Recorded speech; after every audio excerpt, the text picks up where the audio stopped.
Het Franse stukje hebben we gehad. Even een heel klein beetje, even voor mijn eigen lol, terug in de geschiedenis. Het is niet zo dat de MAG alleen maar bestaat uit mensen die zich vandaag ergens druk over maken. Er staan hier vandaag heel veel mensen voor me. Ik zie er zelfs een paar heel dichtbij staan.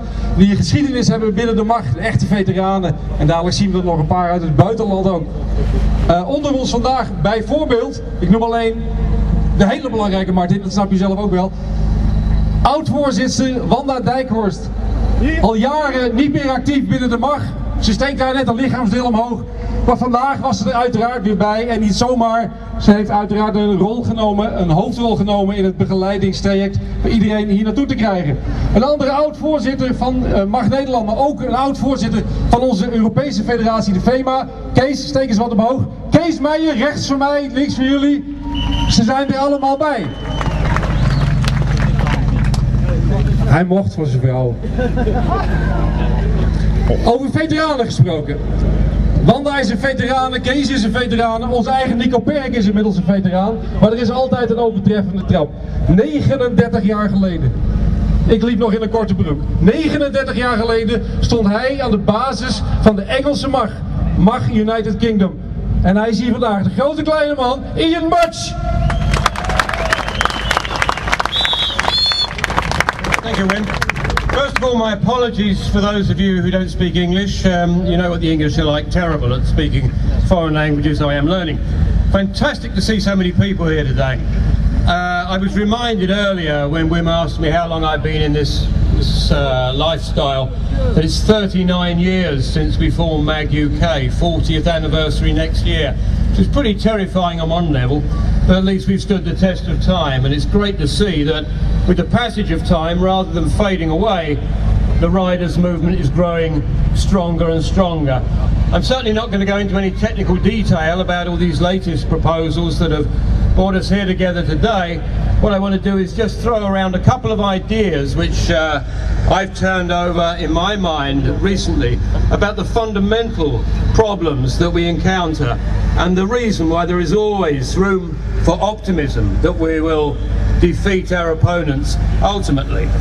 I've made these notes copiously on some highly expensive note paper, which you can see is 3 fuel receipts. I can't do much about the price of fuel, but I certainly hope that we can address some of the other issues today. I have a great belief in the pendulum that swings one way and the other. Nothing goes in one direction forever, whether it's the tide or the sun or a political movement. It goes to one extreme, it swings back to the other. So we must never believe that those who seek to progressively take away our freedoms and those who are terrified of any form of transport or any lifestyle which offers a little bit more risk than any other are necessarily going to win. They've had their day for a long time, and it's certainly my intention that their star should fade. The biggest problem I think we face often, and it happens again and again, is that somebody produces an issue. It might be road safety, it might be environmental, and they will say, here is the solution to this problem. Sorry, a problem, I might have got my words muddled, a problem. And then they suggest a solution. And there may be no connection between the two things, but they will leave the idea in your head that if you oppose their solution, then you don't recognise the problem. And what MAG UK has done, and what I'm glad to see other groups around Europe progressively are doing, is saying there may be a problem, and it may be exaggerated, but there's another way of addressing it than this draconian, savage, prohibitionist kind of way of doing things which the European Commission seems to be obsessed with. I really should look at my notes or I'll ramble on forever and you'll all leave. There is a guy in England called John Adams who wrote a book called Risk and Freedom, and what he said in that book is that once a bandwagon, that's something that rolls along, an idea, a concept, a philosophy, which rolls along and gathers speed, it gathers energy, it can become very strangely independent of the truth. And stupid people will simply see that bandwagon rolling and they will climb aboard and they will try and create a climate, an intellectual climate, by means of which they make anybody else outside of that look stupid. And we mustn't play into their hands, and what we have to do is turn the tables on them, reverse everything and go on the attack, because attack is, in my view, the best form of defence. I noticed the bicycles along here, and I'm sure here in Belgium, as in London where I come from in particular, the cycle lobby is having a tremendous renaissance, and that is on the back of their green credentials, their environmental credentials. Well, motorcycling's environmental credentials, facets, features, advantages, are much stronger than many people give credit. And we've used that argument to very good effect in the UK. Not only on these big issues like the ones we face now, but the smaller ones. For example, in London we've now got access to bus lanes, we've got more parking, we've got free crossing of certain bridges and tunnels. And all of these things help to build up an organisation. And we've beaten some of the bigger issues too. You all remember, well some of you will remember the 100 brake horsepower limit, which was defeated in the 90s. In the UK we had a proposal that every bike must be taxed, even if it's not on the road, which we defeated. We also, in conjunction with other people across Europe, brother and sister organisations, have done something very significant. We've discovered how the European Commission works. And that's why we need an office, that's why we need the FEMA office here in Brussels with its multi-language capability. And the European Commission is subject to its own regulations. And it's very simple.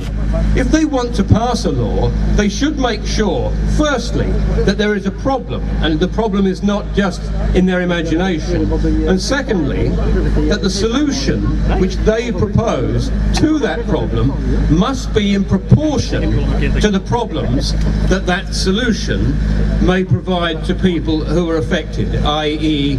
us, the motorcycle trade, etc. And with the latest proposals on anti-tampering and with this MOT insanity, they haven't really done their homework, which is why they've had to go back and revisit the issue, and the vote has been put back and back, because we found them at fault not doing their own homework. And there are few things more satisfying than finding politicians who are, as we say in England, hoisted by their own petard. That is to say, the hangman with his own rope around his own neck, hoisted into a tree. And it's our job to continue hanging politicians that don't do what we want, because all of Europe is a democracy. But on the good side, and I said I had a little good news, I know in the UK we now have quite a few MPs who ride motorcycles, which is a feature of the expansion of the motorcycle community. And more than that, we had MPs here in Brussels last year when we had the demonstration. Those MPs are asking questions for us in our House of Commons all the time, increasingly. And the British government is now opposed to these anti-tampering regulations from Brussels. So we've totally got our government on side. Further than that, our roads minister, the #1 man who is in charge of the roads, of transport, of safety in the UK, has joined MAG UK. And that is a first. He was at a MAG meeting in his constituency telling all the people there who were not MAG members, you guys should all join MAG. And then somebody said, are you a member? Because he rides a bike, he's got a Ducati, he's got a Triumph, a number of bikes. And he said, no, but I will, and he joined. Now sadly, he's been moved out of the transport ministry, but that kind of thing happens all the time. When we have a Prime Minister who's a MAG member, and when we have European commissioners who are members of the riders movement of whatever country, then I think we will really be on the road to total success. There are many people who will say that there is a ratchet, a thing which moves in one direction with all this legislation, and that we can't fight it, and that we're only putting off the evil day. And I never believed that.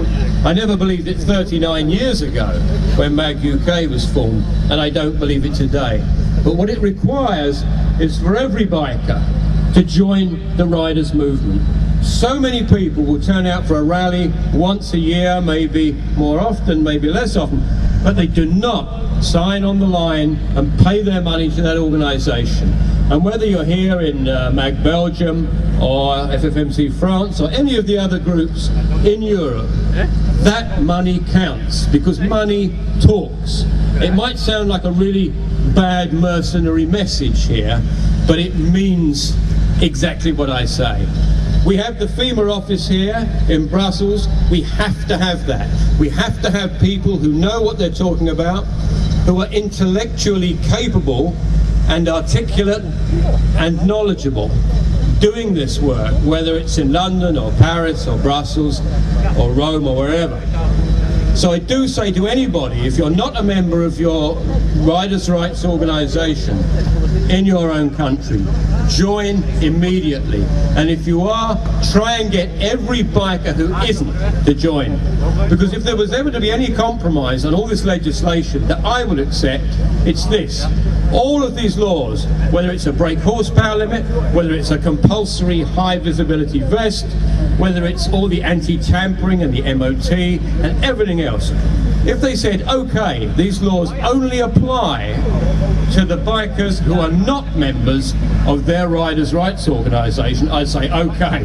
And we could go around doing that to all the guys that do not put their hands in their pockets and support the people like this that do the work to make sure that biking goes on being fun for as long as we all live, and a great deal longer. Thank you very much for listening to me.